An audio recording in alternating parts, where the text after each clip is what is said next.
Hello, welcome to SN Chaudhary Physics classes at BD Gurukul. आप सभी बच्चों का BD गुरुकुल में स्वागत है। सबसे पहले तो आज सभी बच्चों को दीपावली की हार्दिक शुभकामनाएं। Happy Diwali to all. और उसके बाद हम वीडियो स्टार्ट करते हैं। यहाँ पर देखो, today I am going to discuss transformer. It is one of the most important topics generally asked in CBSE examination, NEET examination and JEE examination। चाहे जेई का पेपर हो, चाहे नीट का पेपर हो, चाहे CBSE का हो, हर पेपर में इसमें से एक क्वेश्चंस रहते हैं। पहले तो 5 मार्क्स के क्वेश्चन में ये आते थे जनरली, लेकिन इस बार आपके MCQ कर दिए हैं, इसके भीतर से कई सारे क्वेश्चंस आएंगे। अब आप सभी को ट्रांसफार्मर के ऊपर आ जाओ, जरा ध्यान दो। What is transformer? सबसे पहले देखो बेटा, कहने के लिए इसमें हमने इंट्रोडक्शन भी दिए हैं, और इंट्रोडक्शन के आधार पर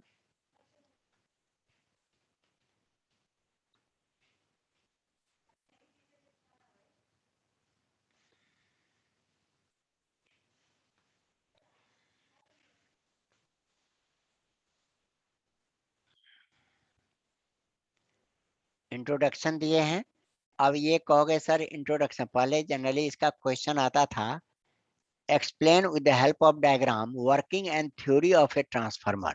सिंपली ये क्वेश्चन आते थे, लेकिन उसी में 5 मार्क्स के जो क्वेश्चन है, तो ऊपर जो उन्होंने वर्किंग और थ्योरी पूछा वो 3 मार्क्स में आते हैं।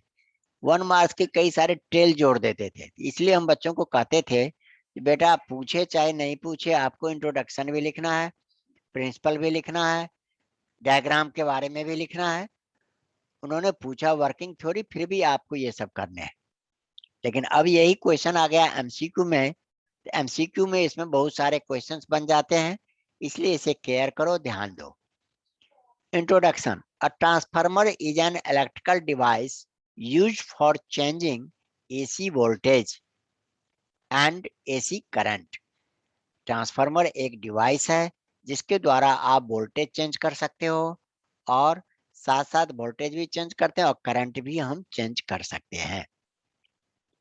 पहला पॉइंट, तो जैसे आपसे पूछा what is transformer, transformer is an electrical device used for changing AC voltage and AC current. यहाँ वो छुटा हुआ है।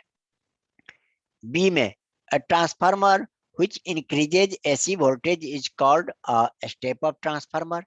ऐसे ट्रांसफार्मर जो वोल्टेज को बढ़ाते हैं उसको हम स्टेप अप ट्रांसफार्मर कहते हैं। And a transformer which decreases AC voltage is called a step down transformer।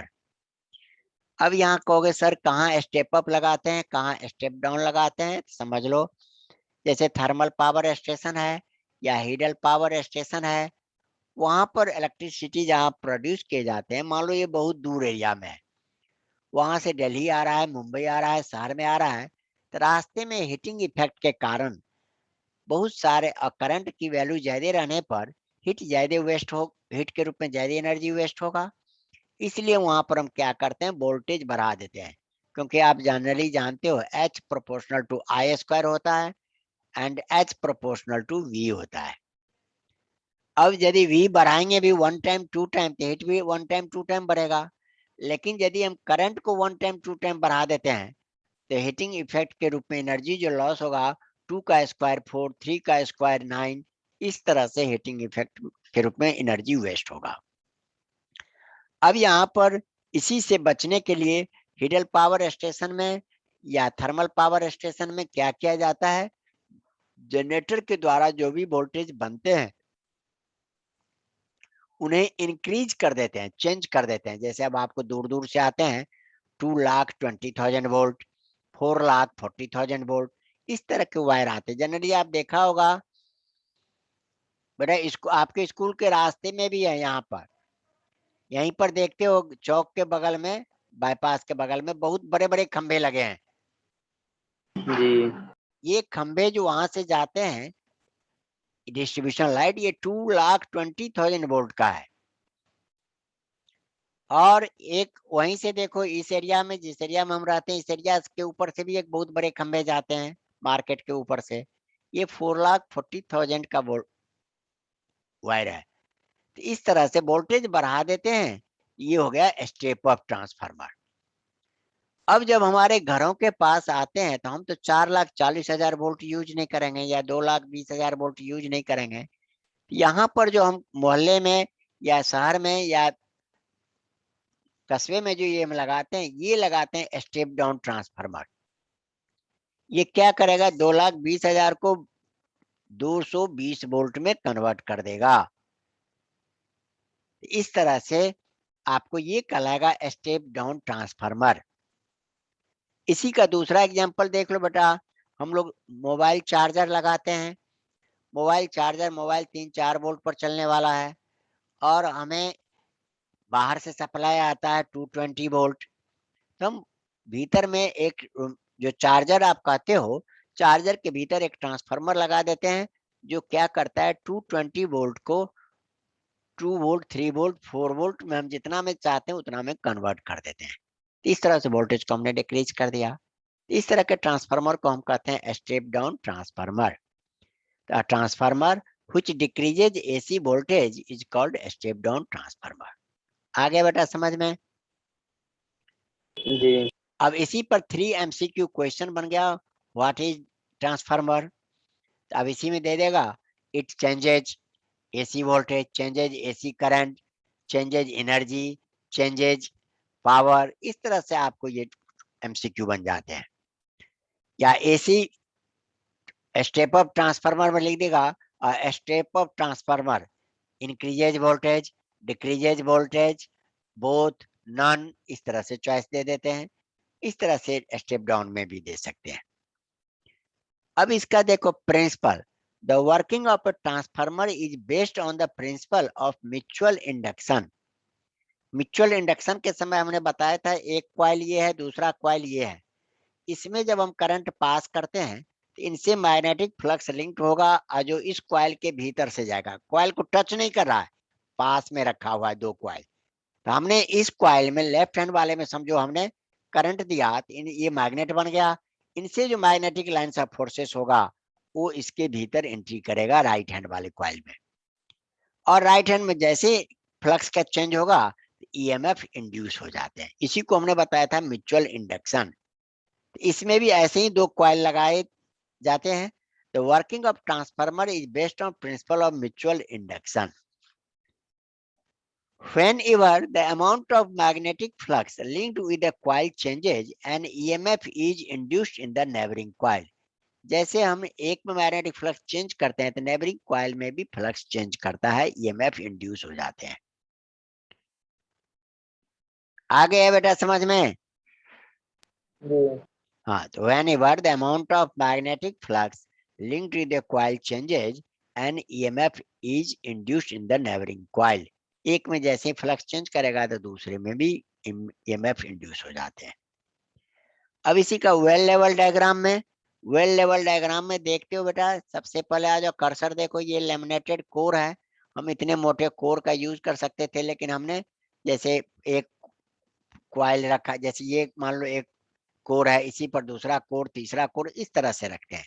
इसको हम कहते हैं लेमिनेटेड कोर। यहाँ पर जिसमें हम इनपुट डालते हैं, इनपुट AC, इसको कहते हैं प्राइमरी कॉइल। और उसके द्वारा जिसमें हम बनाते हैं उसको कहते हैं सेकेंडरी कॉइल। अब यहाँ पर कंस्ट्रक्शन में the schematic diagram of transformer is shown in figure. A transformer consists of a rectangular soft iron core made up of well-insulated laminated sheet from each other. Two coils P1, P2, and S1, S2 are wound on the same core but are well insulated. एक ही core पर आपके दोनों wire लपेटा हुआ है। देख लो diagram में, यही लैमिनेटेड कोर है। इस तरफ हमने प्राइमरी लपेट दिया, इस तरह हमने सेकेंडरी लपेट दिया, दोनों एक दूसरे से इंसुलेटेड है। अब इससे क्या हो गया, both coils are well insulated. The source of EMF to be transferred in connected to P1, P2. हमने जो EMF डालना है इनपुट के रूप में हम P1, P2 में डालते हैं। जिसको हम प्राइमरी कॉइल कहते हैं, and a source and a load resistance R is connected to S1 S2 the secondary coil through an open switch S। ये आपके कंस्ट्रक्शन के रूप में थे।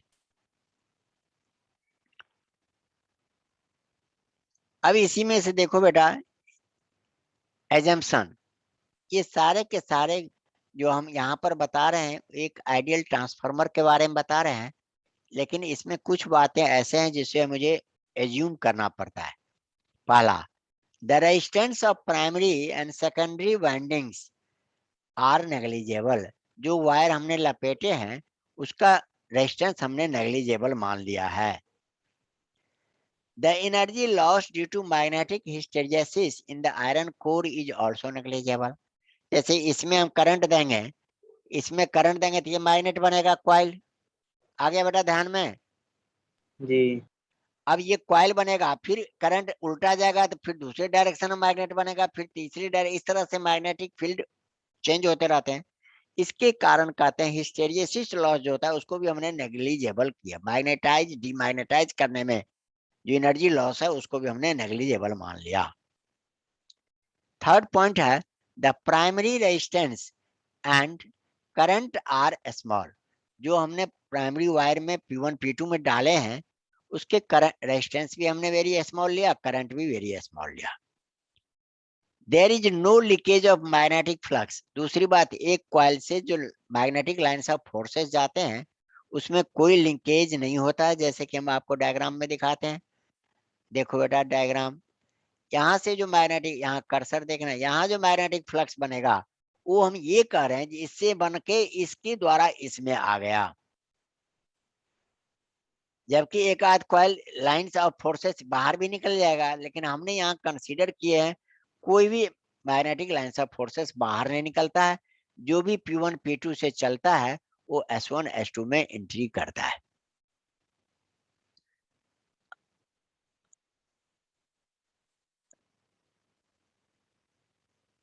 आगे बेटा समझ में, यहाँ पर सेकेंडरी करंट जी इज स्मॉल, ये था हमने एज्यूम। ये सब हम एजम्पशन करके तब थ्योरी पर चलते हैं। Working theory, the alternating EMF supplied by AC source connected to primary E equal to E naught sin omega t, हमने EMF डाला। As primary coil to be pure inductance, the primary sinusoidal current IP lags behind voltage EP by 90 degree। अब इसकी voltage से current का voltage 90 degree पीछे चलेगा। The primary power factors phi equal to cos phi equal to 90 degree equal to 0, hence no power is dissipated in primary। अब आप inductance में ऐसे भी जानते हो, प्राइमरी में जब आपने इनपुट दिया है तो आप कॉइल के द्वारा आप पढ़ चुके हो power consumption is 0। Alternating primary current induces an alternating magnetic flux phi v in the iron core। Iron core में इन्होंने ये फ्लक्स बनाया। As core extend through secondary, यही कोर आपके सेकेंडरी वाइंडिंग की तरफ जाता है। In the induced flux also extend through the turns of secondary. अब यहाँ तक ये सारा लिख देते हो तो वेल एंड गुड है। According to Faraday's law of induction, the induced EMF per turn is same for both coil. एक टर्न के ऊपर कितना वोल्टेज है ये दोनों में सेम ही होगा। अब यहाँ पर also EP voltage cross the primary is equal to the EMF induced in the primary, and voltage ES across the secondary is induced in the equal to the EMF induced in secondary। हमने simply ऐसे समझो, primary में जो EMF बना है उसको EP लिखा, secondary में जो बना है उसको ES लिखा। अब यहाँ पर देख लो बेटा, पर टर्न में कितना EMF बनेगा, देखो E टर्न, पर टर्न लिख दिए d phi v by dt, this equal to EP upon NP ES upon NS। ये समझ में आया बेटा अमन? जी आ गया। कहने मतलब हमने प्राइमरी में जो वोल्टेज दिया उस वोल्टेज को जितने टर्न है प्राइमरी में डिवाइड कर दो, एक टर्न पर कितना वोल्टेज है पता चल जाएगा। मान लो कंसीडर करो 220 वोल्ट आपने अप्लाई किया और उसमें 220 टर्न भी है, एक टर्न पर कितना वोल्टेज बनेगा बेटा? 1 वोल्ट। यही एक टर्न पर 1 वोल्ट सेकेंडरी में भी बनेगा। अब सेकेंडरी का ES अपॉन NS है, टर्न यदि आप घटाते बढ़ाते हो, जैसे हमें 3 वोल्ट चाहिए तो सेकेंडरी में 3 टर्न दे देंगे, 4 वोल्ट चाहिए तो 4 टर्न दे देंगे, तो ये दोनों का इक्वल होगा। तो यही ओरिजिनल फॉर्मूला है और इसी आधार पर here NP number of turns in primary, NS number of turns in secondary. तो फाइनल रिजल्ट क्या आ गया? ES upon NS equal to EP upon NP। हमें सेकेंडरी का वोल्टेज चाहिए, हमें ES इक्वल टू NS को यहाँ ले आए। अब देख लो बेटा, यहाँ से थोड़ा चेंज करता है कुछ और रिजल्ट। आप इस फॉर्मूले की मदद से आप लिख सकते हो, सेकेंडरी वोल्टेज निकाल सकते हो। यहाँ EP प्राइमरी का voltage, NS number of turns in secondary, number of turns in primary NP हुआ। This is expression for secondary voltage. लेकिन अब यहाँ पर एक नया टर्म आ गया, NS by NP number of turns in secondary upon number of turns in primary equal to K constant होता है। This is called transformer constant. आगे बेटा समझ में? जी। हाँ, तब हम यहाँ क्या लिखते हैं? as we assume that no energy is lost along the way, conservation of energy requires that, दोनों में एनर्जी में कोई लॉस नहीं होता है, तो हम क्रॉस मल्टीप्लाई करके क्या लिख सकें? IP इसका power equal to IS ES इसका power. P equal to VI होता है ना बेटा, जितना एनर्जी आपने इसमें डाला उतना एनर्जी इसमें बाहर निकलेगा। इसी को क्रॉस मल्टीप्लाई करते हो तो IP EP equal to IS ES, तो IS equal to EP upon ES into IP। अब EP अपॉन ES जो है हमारे पास, इसी को हम क्या कहते हैं? देख लो, EP अपॉन ES जैसे हम इंटरचेंज किए equal to NP upon NS, यहाँ NP अपॉन NS हम लिख सकते हैं। तो इस तरह से सेकेंडरी वाइंडिंग में करंट कितना बनेगा वो भी हम निकाल सकते हैं। लेकिन आप क्या जानते हो, देखो NS बाय NP को हम कहते हैं K, NP यदि उल्टा कर देंगे तो NP बाय NS को क्या कहेंगे? 1/K। इस आधार पर IS इक्वल टू, यहाँ पर देख लो साइड में लिखे NS by NP equal to K होता है, इसको उल्टा कर दिए, NP को ऊपर ले गए तो ये भी उल्टा हो गया 1/K, IP अपॉन K होगा। आगे बेटा समझ में? जी। ये भी फॉर्मूला आपको याद रखना है। अब यहाँ पर देखो, if NS by NP number of turns in secondary upon number of turns in primary equal to K greater than 1, कर मतलब सेकेंडरी में आपने ज्यादा टर्न दे दिया, ज्यादा वोल्टेज बन जाएगा। ES greater than EP and transformer is called a step up, यहाँ IS less than IP। if NS by NP less than 1, बेटा 1 है, इसका मतलब number of turns in secondary is less than number of turns in primary.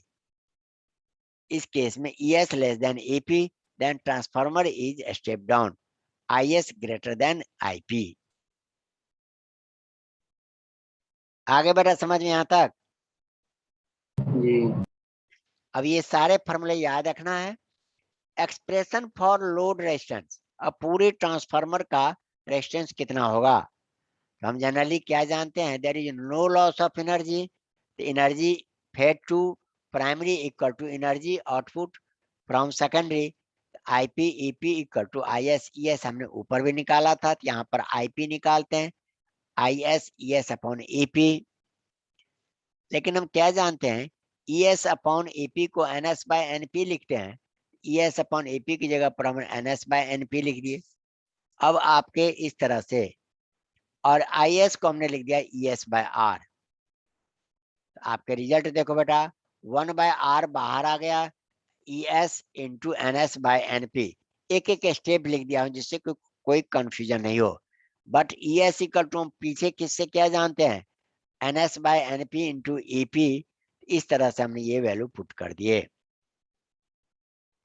Result क्या हो गया, 1/R बाहर हो गया, यहाँ EP बाहर आ गया, NS by NP का स्क्वायर बन गया।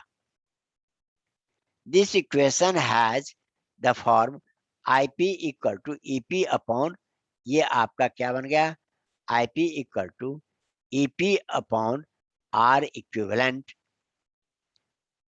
IP जो हम निकालेंगे तो EP upon R equivalent, R की जगह पर इधर क्या है देख लो, वैल्यू जैसे हमने पुट किया तो देख लो, EP अपॉन RQ लिख दिए IP की जगह पर।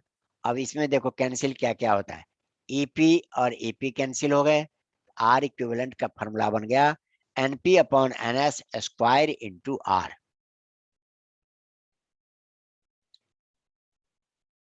ये हो गया बेटा आपके लोड रेजिस्टेंस, जो आपको ट्रांसफार्मर में देखते हो, कहने मतलब ट्रांसफार्मर का जो रेजिस्टेंस काम करेगा वो इस हिसाब से करेगा।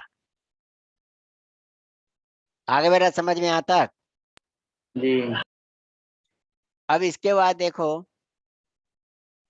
R equivalent is the value of load resistance and by the source generator, and the source generator produces IP current and voltage ES were connected to resistance। अब नेक्स्ट में देखो इसके इफिशियंसी। अब हम आपके इफिशियंसी बता रहे हैं। इफिशियंसी का मतलब ट्रांसफार्मर बना तो आपने दिया, हमने ये भी कह दिया कि भाई वोल्टेज इसमें कोई लॉस, वोल्टेज कोई लॉस नहीं होगा, ये भी हमने लिख दिया। लेकिन इस आधार पर तब तो हमने जितना एनर्जी दिया प्राइमरी में उतना ही एनर्जी सेकेंडरी में बाहर निकल जाएगा, होगा ना बेटा ऐसे? जी। तब तो हम ट्रांसफार्मर का जो पावर हमने दिया वो पावर हमने निकाला तो कोई प्रॉब्लम नहीं होगा। लेकिन नहीं, कह तो दिए हमने कोई लॉस नहीं है, लेकिन लॉस बेटा किसी न किसी फॉर्मेट में होता है। तो देख लो, the ratio of output power, यहाँ पर जो हमने एफिशिएंसी लिखे हैं, efficiency of a transformer, the ratio of output power to input power is called efficiency of transformer and it is denoted by eta. इसको ईटा पढ़ते हैं, एटा पर हो ईटा पर हो। Eta equal to output power upon input power. Output power को ES IS upon AP IP लिखते हैं, हमेशा याद रखना। An ideal transformer where there is no power loss, यदि आइडियल हो तब तो जितना हमने प्राइमरी में दिया उतना ही हमारे पास सेकेंडरी में बाहर आ जाएगा, लेकिन रियल में ऐसा होता नहीं है। Practically there are many energy losses, many energy losses, so efficiency in practice is less than 1। इसलिए efficiency 100% नहीं होता है, 100 से कम होता है। आगे बेटा समझ में आता? जी। अब ये सब आपके बुक में नहीं मिलते हैं, आगे पीछे मिलते भी हैं तो आगे पीछे मिलेंगे, तो आपको ध्यान देना, टीचर भी इसको नहीं केयर करते हैं। अब आपके हैं energy loss. Energy loss in a transformer, इसका मतलब ट्रांसफार्मर के किस पार्ट के द्वारा एनर्जी लॉस होता है। The major source of energy, the major source of energy loss in a transformer are copper loss. बताओ बेटा, अंदाज से बताओ, व्हाट इज कॉपर लॉस? मतलब कॉपर की वायर जो रेजिस्टेंस प्रोवाइड करेगी वो हीट के फॉर्म में लॉस हो जाएगा। हाँ, कॉपर के वायर जिसको हम ये कंसीडर करके चलते हैं जो कुछ भी रेजिस्टेंस नहीं है, लेकिन इसका भी अपना रेजिस्टेंस है कुछ न कुछ, जिसके कारण जो एनर्जी लॉस हो जाता है हीट के रूप में, उसी को हम कहते हैं कॉपर लॉस। नहीं तो एक बच्चे ने कहा था सर कॉपर लॉस हो गया मीन्स कॉपर का जो वायर बना है वो गल गया। ये तो हंसने वाली बात है ना भाई। जी। कॉपर, कुछ बच्चे कहते हैं कॉपर का वायर काट के ले गया, लेकिन ये सब नहीं है। कहने का मतलब कॉपर लॉस का मतलब कॉपर के जो वायर है, वाइंडिंग है, उसके रेजिस्टेंस के कारण जो एनर्जी लॉस होता है उसको हम कहते हैं copper loss. The copper loss is the energy loss in the form of heat in the copper coil of transformer. This is due to Joule's heating effect of connecting wire to resistance. Iron loss, the loss of energy in the form of heat in the iron core of transformer is called iron loss. Transformer के कारण के core में जो होता है energy loss heat के रूप में, उसको कहते हैं आयरन लॉस. कॉज, ऐसा क्यों होता है? It is due to formation of eddy current in the iron core. अब आपके एसर्शन वाला क्वेश्चन आता है ना, रीजनिंग एसर्शन, जी उसमें ये दोनों पॉइंट दे देते हैं और कॉज भी लिख देते हैं. सही एक्सप्लेनेशन है तब तो ठीक है, नहीं तो इसके लिए हम रेमेडी क्या करते हैं, ठीक कैसे करते हैं? It is minimised by taking laminated course. Laminated core हम यदि यूज करेंगे तो इस एनर्जी लॉस को कम किया जा सकता है. नेक्स्ट है energy loss due to leakage of magnetic flux. हमने कह तो दिया भाई जो प्राइमरी से फ्लक्स निकला है वो पूरा पूरा सेकेंडरी तक पहुंच गया, लेकिन प्रैक्टिकली ऐसा होता नहीं है, कुछ न कुछ लॉस हो जाते हैं. The leakage of magnetic flux occurs in spite of best insulations. The energy loss due to it is called energy loss due to magnetic flux leakage. Cause the rate of change of magnetic flux linked with each turn of secondary coil S1 S2 is less than the rate of change of flux linked with each turn of primary coil. जैसे अभी हमने क्या कहा था, दोनों का power same होता है 1 टर्न का, लेकिन प्रैक्टिकली S1 S2 के अलोंग जो पावर बनते हैं वो थोड़ा कम होते हैं. Remedy, it can be reduced by binding the primary secondary coil one over the other. देखो बेटा, यहाँ से ऐसे बनाएंगे तो निकलने वाला कुछ न कुछ लॉस होगा, तो हम क्या करते हैं, बेस्ट क्या है, इसी कॉइल, मान लो ये कॉइल है, इसी के ऊपर दूसरा कॉइल हम इस तरह से लपेट देते हैं, तब तो इसका जो भी फ्लक्स है वो इसमें भी आएगा. तो इस तरह के लॉस से हम बच सकते हैं. Hysteresis loss, this is the loss of energy due to repeated magnetization and demagnetization of iron core. Iron core में कभी करंट क्लॉकवाइज है, कभी एंटी क्लॉकवाइज है, तो इस हिसाब से मैग्नेटाइज डिमैग्नेटाइज्ड होगा. इस प्रोसेस के कारण जो लॉस होता है एनर्जी का, उसको कहते हैं hysteresis loss. The loss is kept to a minimum by using a magnetic material which has low hysteresis loss. जिसका हिस्टेरिसिस लॉस लो हो, इस तरह का मटेरियल हम यूज करते हैं. Magnetostriction is a humming noise of a transformer. Output power in transformer is roughly 90% of the input power. अब आपके जनरली जहाँ ट्रांसफार्मर लगते हैं बेटा, वहाँ आसपास में वहां से गुजरो, या फ्रीज के ऊपर भी हम लोग स्टेबलाइजर लगाते हैं भाई, वोल्टेज ठीक करने के लिए.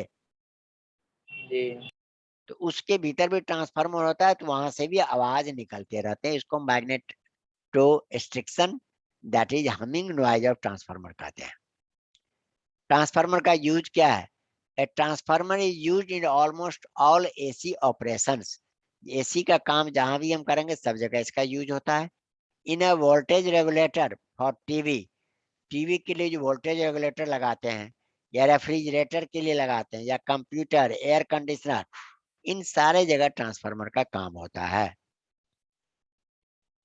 The induction furnace stepped on transformer used for welding purpose. ये इसका यूजेज है in the transformation of AC over long distance. इस तरह से आपके ये टोटल का टोटल ट्रांसफार्मर हो गया. अब बेटा इसको कितना करना है ये आप पर डिपेंड है. हेलो, जी हाँ सही है। कोई प्रॉब्लम है बेटा? समझ में आ गए सारे? जी आ गया। हाँ, समझ में आ गए तो वीडियो को लाइक सब्सक्राइब शेयर करना. आज आपका ये सिलेबस ओवर हो गया फर्स्ट टर्म का. कहने के लिए इन्होंने फर्स्ट टर्म दिया है, लेकिन 80% टाइम कंज्यूमिंग सिलेबस यही पार्ट था, इसी में डेरिवेशन भरे हुए हैं. आज ये ओवर हो गया. अब आपके एमसीक्यू का क्वेश्चन का टेस्ट हम चालू करेंगे. एमसीक्यू का टेस्ट कोई लंबा हम 3 घंटे का नहीं देंगे. जैसे 90 मिनट का आपके स्कूल में मिलता है, तो हम 45 मिनट का बना के दिया करेंगे. जी तो 45 मिनट का देंगे, उसमें जितने क्वेश्चंस है उसका आंसर भी मिल जाएगा, और उन टेस्ट के बाद कितना स्कोर हुआ वो भी पता चल जाएगा, हाँ, तब कहोगे सर क्लास तब क्या चलेगा? तो जैसे आपको टेस्ट दिए और उस टेस्ट में से जितने क्वेश्चन आपसे बन गए, जो नहीं बने उसका डिस्कस कर देंगे। जी ठीक है। इसे हाँ, वही डाउट क्लियर नहीं करता बेटा, तो कहने के लिए बहुत सारे बच्चे के पास बहुत सारे टेस्ट आ जाते हैं, नंबर आ गया कम अधिक, लेकिन जब तक आपके डाउट क्लियरेंस नहीं होगा, जब तक आपके किसी क्वेश्चन का आंसर गलत क्यों हुआ वो क्लियर नहीं होगा, तब तक आप आगे नहीं बढ़ पाते हो। चलो, तो यहाँ तक प्रॉब्लम नहीं है किसी को? फिर भी किसी को कोई प्रॉब्लम है, कमेंट कर देना, हम उसका समाधान कर देंगे विदिन 24 आवर्स। Thank you.